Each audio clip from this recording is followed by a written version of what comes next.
Les chansons de France ont été créées en 1954, c'est-à-dire tout de suite après, dans le fond, la période de reconstruction après la guerre, dans un but d'essayer de parler des régions avec leurs particularités. Vous voyez, quand on parle du Beaujolais, il n'y a pas que le Beaujolais du Vaud. Il y a eu la confrérie du Beaujolais qui s'est créée, etc. Ici, vous êtes dans un lieu du XVe siècle d'extraction de pierres qui ont servi à construire Paris.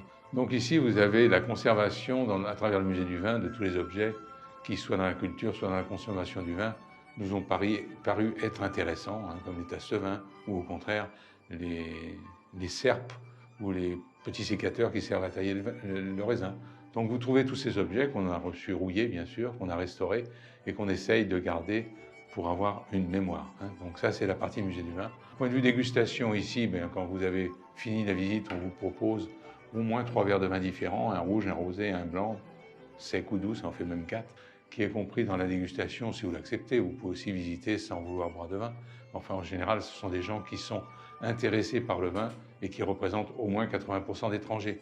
Donc ils sont curieux de nos appellations contrôlées françaises, surtout si on les entraîne dans des dégustations moins connues. Hein, voilà.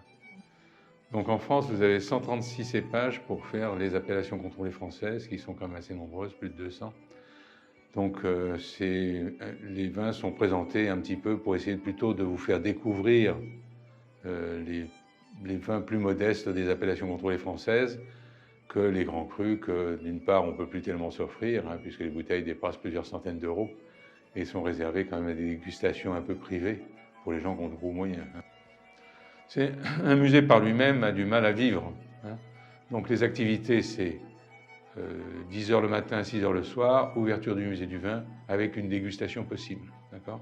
Ensuite, pour nos membres d'abord, qui ont acquis le musée du vin, la confrérie, c'est l'art du vin, l'art de la table, l'art de la vigne. Donc on se devait de faire une cuisine de produits frais à des prix raisonnables pour nos membres. Donc après, pour rentabiliser vraiment le musée du vin, on a la chance d'être propriétaire d'un ensemble de ces surfaces à travers nos membres. Donc on peut les louer pour des manifestations. Et là, bien sûr, ça intéresse tous les gens qui vont pour une deuxième, troisième visite, parce qu'ils sont réunis à travers un colloque de médecins, à travers un colloque, découvrir autre chose que ce qu'ils connaissent dans Paris, pour avoir autre chose à raconter, un lieu et aussi le vin.